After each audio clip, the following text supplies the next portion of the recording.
Rangkullah kasih-Nya. Karena begitu besar kasih Allah akan dunia ini, sehingga Ia telah mengaruniakan anaknya yang tunggal, supaya setiap orang yang percaya kepadanya tidak binasa, melainkan beroleh hidup yang kekal. Yohanes 3 ayat 16.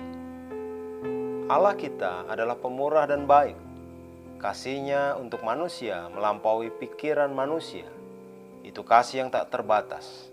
Yohanes 15 ayat 13 berkata, "Tidak ada kasih yang lebih besar daripada kasih seorang yang memberikan nyawanya untuk sahabat-sahabatnya."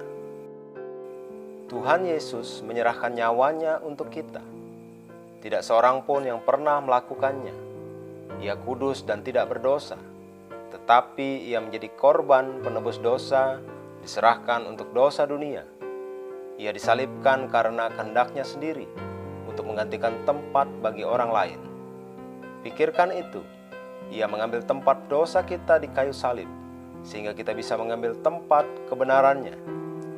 Dia yang tidak mengenal dosa, telah dibuatnya menjadi dosa karena kita, supaya dalam Dia kita dibenarkan oleh Allah. 2 Korintus 5 ayat 21. Bagaimana engkau menggambarkan kasih seperti itu, yang membuat Dia mati untuk pendosa, orang jahat, pembunuh, perampok, dan sebagainya? Ia datang, hidup, melakukan mujizat-mujizat, mati dan dibangkitkan. Semua untuk kasih-Nya bagi manusia.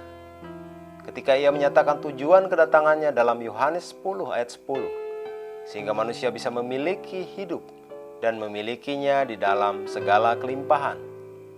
Hidup yang Ia berikan adalah hidup yang diberkati, sukacita dan kebahagiaan selamanya. Haleluya. Sekarang, sebagai hasil dari apa yang Yesus lakukan, kita kudus dan tanpa dosa di hadapannya dalam kasih. Kita dengan berani dapat berdiri di hadirat Allah tanpa perasaan bersalah, rendah diri, atau tertuduh. Engkau tidak usah merasa tidak aman atau tidak pasti ketika berdiri dengan Allah.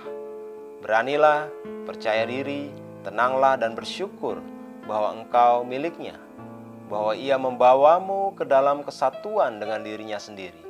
Haleluya. Tidak peduli dari manapun engkau, apapun yang pernah engkau lakukan, seberapa dalamnya engkau telah berada di dalam dosa, engkau tidak usah lari dari Allah. Ia berkata dalam Yesaya 1 ayat 18, "Sekalipun dosamu merah seperti kirmizi, akan menjadi putih seperti salju. Sekalipun berwarna merah seperti kain kesumba, akan menjadi putih seperti bulu domba."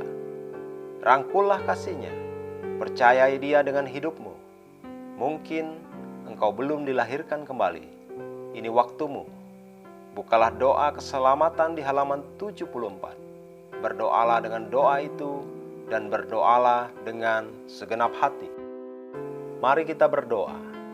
Bapa, aku berterima kasih untuk kasih yang besar di mana Engkau telah mengasihiku. Terima kasih telah memilihku sebelum dunia dibentuk untuk menjadi kudus, tak berdosa dan berkenan di hadirat-Mu. Menurut kehendak-Mu, aku berjalan di dalam kesadaran bahwa Engkau mengasihiku, tak berbatas dan tiada berakhir. Dibenarkan dan berdamai dengan-Mu.